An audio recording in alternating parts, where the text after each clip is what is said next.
Hi, இன்றைக்கி நம்ம வந்து தக்காளி சாதம் எப்படி செய்யறதுன்னு தான் பார்க்க போகிறோம். நிறைய பேர் தக்காளி சாதத்தில் நீங்கள் எதனா மிக்ஸ் பண்ணுறீங்களா அப்படின்னு சொல்லிட்டு நிறைய பேர் கேட்குறாங்க. இன்றைக்கி எப்படி செய்யறது நீங்களே பாருங்கள். முதல்ல வந்து ஒரு கடாயில் தேவையான எண்ணெய் ஊற்றிக்கணும். இப்போது எண்ணெய் காஞ்சிச்சு, கடுகு போட்டுக்கலாம். கடுகு போட்டுடும் பாருங்க, கடலைப்பருப்பு, வேர்க்கடலை.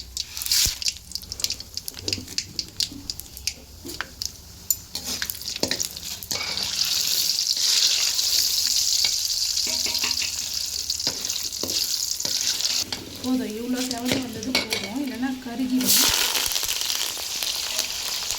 வெங்காயம், பச்சை மிளகாய், கருவேப்பிலை, காஞ்ச மிளகாய்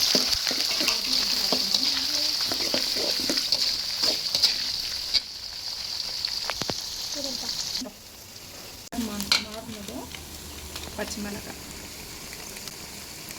மஞ்சள் தூள். கலருக்கு வெறும் மஞ்சள் தூள் மட்டும்தாங்க, வேறு எதுவுமே கிடையாது.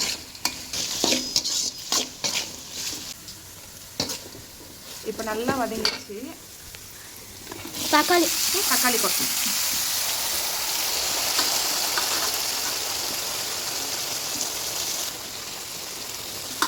கட் பண்ணி வச்சு தக்காளியை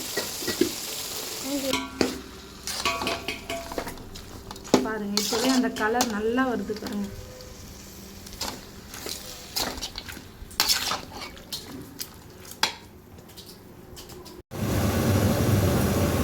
இப்போ தக்காளி வந்து கொஞ்சமாக இந்த ஸ்டேஜில் வச்சு அரைச்சி வச்சுல இஞ்சி பூண்டு கிடையாது, இஞ்சி மட்டும். தக்காளிக்கு ஏற்ற மாதிரி நல்லா இஞ்சி வந்து வேகணும். இன்னும் கொஞ்சம் தக்காளி வதங்கணும். அதுக்கப்புறம் தான் மிளகாத்தூள் போடுவோம். ஊற்றின எண்ணெய்லாம் நல்லா மேலே திரிஞ்சு வந்துடுச்சு, தெரியுதுங்களா? கொஞ்சம் இறைச்சலாக தான் இருக்கும், ஏன்னா சாப்பாட்டுக்காக கேஸ் எரிஞ்சிட்ருக்கு. அதனால் அந்த சத்தம் கொஞ்சம் இறைச்சலாக தான் இருக்கும். நல்லா வதங்கிடுச்சு. இப்போ வந்து வீட்டு மிளகாத்தூள், வீட்டில் எப்படி நம்ம தனியா மிளகாத்தூள், மஞ்சள் எல்லாம் போட்டு அரைக்கிறோம் காரத்துக்கு அந்த மாதிரி வீட்டு மிளகாத்தூள் போட்டு நல்லா மிக்ஸ் பண்ணி விட்டுருவோம். இது ரொம்ப நேரமும் வேக வைக்கக்கூடாது. ஒரு 2 நிமிஷத்தில் வந்து அது ஸ்மெல் வந்துடும், தக்காளி சாதம் ஸ்மெல் வந்துடும். அதை பார்த்து இறக்கிடணும்.